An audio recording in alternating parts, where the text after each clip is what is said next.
राहुल तानाजी गाडेकर, मुक्काम post bourbon, तालुका ते post घारगाव, तालुका संगमनेर, जिल्हा अहिल्यानगर.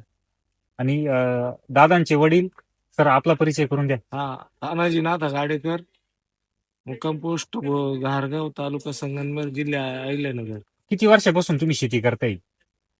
मी साधारण 80 सालापासून. अच्छा. आणि ही डाळिंब किती वर्षापासून आपण ज्या बागेत बसलोय द्राक्ष? हे 19 वर्षाची बाग झाली. आणि डाळिंब किती वर्षापासून करताय? डाळिंब मी ज्यावेळेस आपल्या राज्याचे मुख्यमंत्री शरद पवार झाले, पहिल्यांदा त्यांनी फलोद्यान स्कीम राबवली, त्यावेळेस मी पेपर आणून आणि त्या काळात काही टीव्ही वगैरे नव्हतं बातम्या ऐकायला, मग मी पेपर वाचायचा आणि रेडिओ राहायचा माझ्याकडे दूरध्वनी.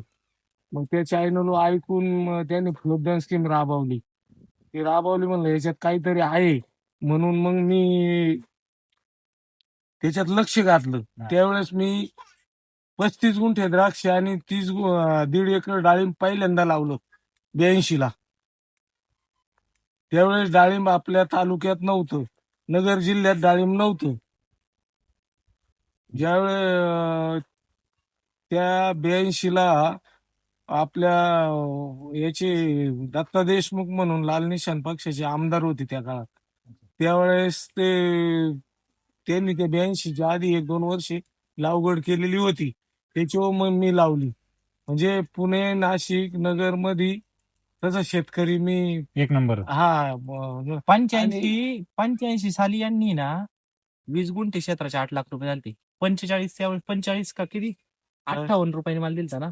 85 साली 15 वर्षे रमजान ईद राहते ना, हा. रमजानला फ्रूट लागत म्हणून 15 वर्ष मी रमजानची तारीख करून तुम्हाला तयार Planning. करत होतो. म्हणजे तुम्हाला पाऊस असू हार्वेस्टिंग कधी करायची याचं तो सुद्धा प्लॅनिंग नियोजन आहे. तुम्ही आधी करायची. आधीच करायची. नियोजन माल असतं. कधी काढायचा? त्यावेळेस मग तिची गोडी छाटणी करायची, हा. सगळं काही. त्यावेळेस मला हार्वेस्टिंगला रमजानच्या आधी 8-10 दिवस आला पाहिजे.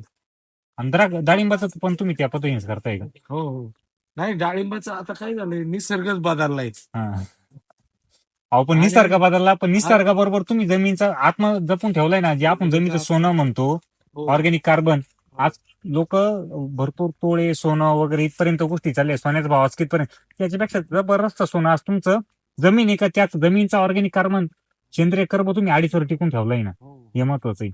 आणि शेतकरी बंधूंना एकच सांगू इच्छितो की आमचे मित्र राहुल गाडेकर खरंच ऍग्रिकॉस आहे, आणि एक कृषी शिक्षण घेऊन त्यांनी त्यांच्या आजोबांकडनं वडिलांकडनं खूप काही गोष्टी शिकून ती जमीन वडिलोपार्जित त्यांनी हातात घेऊन ते खूप चांगल्या पद्धतीने आज उत्पादन घेत आहे.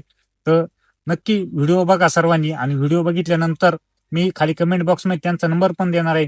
त्यांना कमीत कमी वेळ घेऊन त्यांच्याकडनं चांगली माहिती घ्या, आणि व्हिडिओ आवडल्यास नक्की व्हिडिओला शेअर करा बाकी शेतकऱ्यांपर्यंत पोहोचण्यासाठी, आणि युट्यूब चॅनलला सबस्क्राईब करा, व्हिडिओला लाईक करा. धन्यवाद.